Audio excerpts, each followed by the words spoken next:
Bangladesh India প্রস্তুতি match, warm up match, এবং warm up ম্যাচে বাংলাদেশ দল কেমন বোলিং করলো। ভারতকে 182 রানে আটকে রাখতে পেরেছে টাইগাররা। বোলিংয়ে শরীফুল দুর্দান্ত বোলিং করেছেন, একই সঙ্গে শেখ মেহেদিও দুর্দান্ত করেছেন। তবে শেষ ওভারে এসে শরীফুলের ইনজুরিতে পড়াটা কিন্তু দারুণ একটা ভাবনার বিষয়, খুবই ভাবনার বিষয়। কারণ হচ্ছে একেবারেই ওভারটা যখন শেষ করবেন, শেষ বলটা করবেন, তার আগে তার হাতে আঙ্গুলে যে ব্যথাটা পেয়েছেন, সেই ব্যথাটা আসলে বিশ্বকাপে বাংলাদেশের জন্য অনেক বেশি শঙ্কার হতে পারে। বাংলাদেশ আসলে বোলিংটা কেমন করলো, ইন্ডিয়ার প্রস্তুতিটা কেমন হলো, তারা আসলে ব্যাটিংয়ে কেমন করলো, সব কিছু নিয়ে আলোচনা করব। আমার সঙ্গে আছেন সহকর্মী ফাহিম রহমান।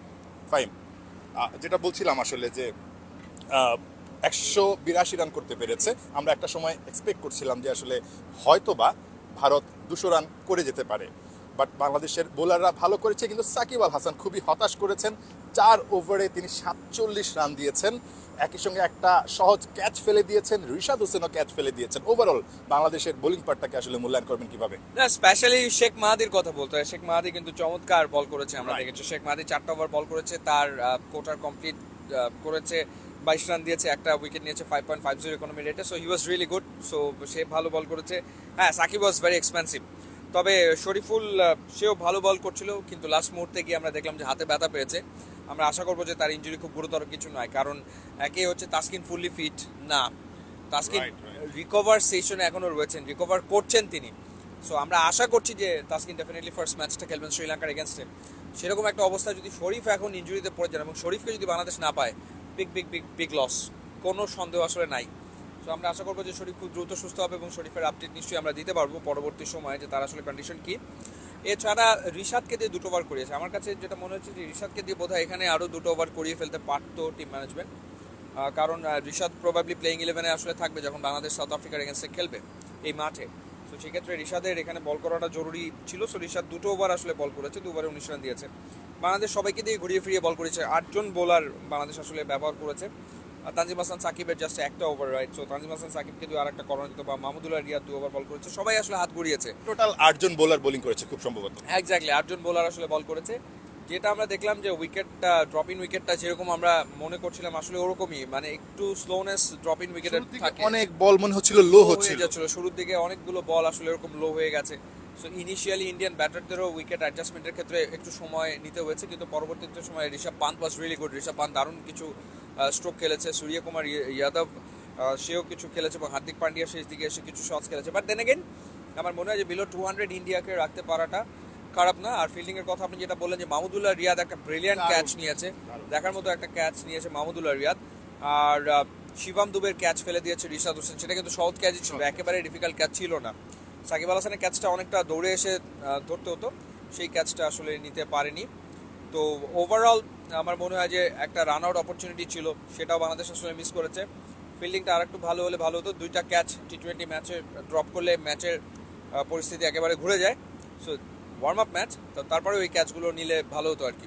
নিঃসন্দেহে। এবং বোলিং পার্টটায় সবচেয়ে বড় দুশ্চিন্তা যেটা বলছিলাম, সাকিব আল হাসানের মানে ছন্দে না থাকা 4 ওভারে 47 রান তিনি দিয়েছেন, একই সঙ্গে একটা ক্যাচ মিস করেছেন, রিশাদ হোসেন একটা ক্যাচ মিস করেছেন।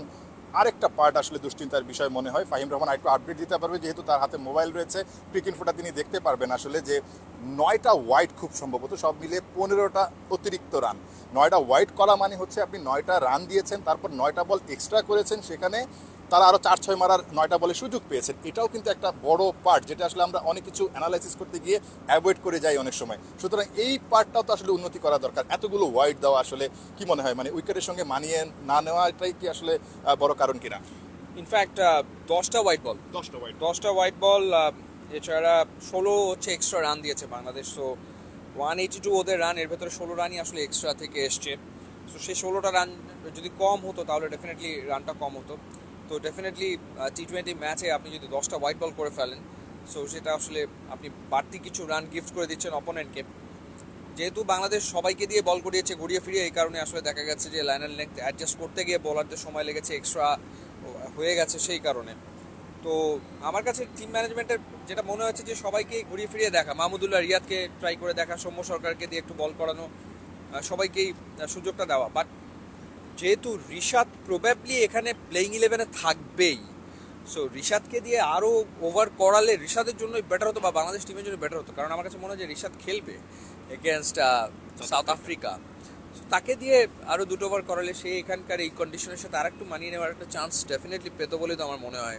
এটাই আসলে প্রস্তুতি ম্যাচে দেখার বিষয় যে আসলে প্রস্তুতিটা কেমন হয়। এখানে আমরা যে বিষয়গুলো আসলে তুলে আনলাম, যে ফিল্ডিং মিস, একই সঙ্গে অতিরিক্ত রান দেওয়া, একই সঙ্গে হচ্ছে গিয়ে বোলিং আর একটু গোছানো, সেই জায়গাগুলোতে আসলে বাংলাদেশ কিছুটা হলেও মিস করে গেছে। এবং এই যে ওয়ার্ম আপ ম্যাচে এইগুলো দেখলো বাংলাদেশ, এখান থেকে আসলে হয়তোবা উন্নতির যে জায়গাগুলো সেগুলো নিয়ে তারা কাজ করতে পারবে এবং বিশ্বকাপের প্রথম ম্যাচে ডালাসে শ্রীলঙ্কার বিপক্ষে ম্যাচ দিয়ে হয়তোবা তারা ঘুরে দাঁড়াতে পারবে। ব্যাটিংটা নিয়ে লাস্ট কোয়েশ্চেন আমার একটু, যে উইকেটটা দেখেছেন প্রচণ্ড রোদ আসলে, এবং ইন্ডিয়া ওই রিস্কটা নিয়েছে আসলে, নতুন উইকেট, নতুন মাঠ, নতুনভাবে আসলে কেমন করে সেই রিস্কটা তারা নিয়েছে। তারা কিন্তু নিয়ে আমি যতটুকু দেখেছি শুরু থেকেই তারা আসলে অ্যাটাকিং ছিল, একেবারে প্রথম বল থেকে অ্যাটাকিং ছিল, প্রত্যেকটা বল তারা শর্ট খেলার চেষ্টা করেছে। ঠিক একই উইকেটে সময় গড়িয়েছে সেকেন্ড ইনিংসে কেমন হতে পারে, এবং লিটন কুমার দাস, সৌম্য সরকারদের জন্য বা সাকিব আল হাসানের জন্য বা তাওহিদ হৃদয়ের জন্য আসলে কি অপেক্ষা করছে, বা এই উইকেট থেকে আসলে তারা কতটুকু বেনিফিট পাবে মনে হচ্ছে? না, প্রথমত হচ্ছে যে ইন্ডিয়ান ব্যাটাররাও কিন্তু শুরুর দিকটাতে যে স্ট্রাগল করেনি তা না, তারাও ইনিশিয়ালি স্ট্রাগল কিন্তু আসলে করছিল। সময়ের সাথে সাথে দেখা গেছে যে তারা মানিয়ে নিতে সক্ষম হয়েছে। সো একই ঘটনা বাংলাদেশের ব্যাটারদের ক্ষেত্রেও হবে। তো they need to take a bit time. তারা যদি উইকেটে একটু সময় দেয় তাহলে আমার মনে হয় যে তারা তাদের স্ট্রোক খেলতে পারবে। এবং ইন্ডিয়ান ব্যাটাররা কিন্তু এগ্রেসিভ ব্যাটিং করেছে। ঋষভ পান্ত 4টা ছক্কা, হার্দিক পান্ডিয়ার ব্যাট থেকে 4টা ছক্কা এসছে। সো তারা কিন্তু ওই প্র্যাকটিসটাই করার চেষ্টা করেছে, এগ্রেসিভ ব্যাটিংয়ের প্র্যাকটিসটাই করার চেষ্টা করেছে। সো আমাদের টপ অর্ডারের প্রবলেম হচ্ছে যে টপ অর্ডার রানে নেই। সো ডেফিনেটলি তারা যদি কিছু ভালো স্ট্রোক খেলতে পারে তাহলে হয়তো একটা ভালো শুরু তারা পাবে।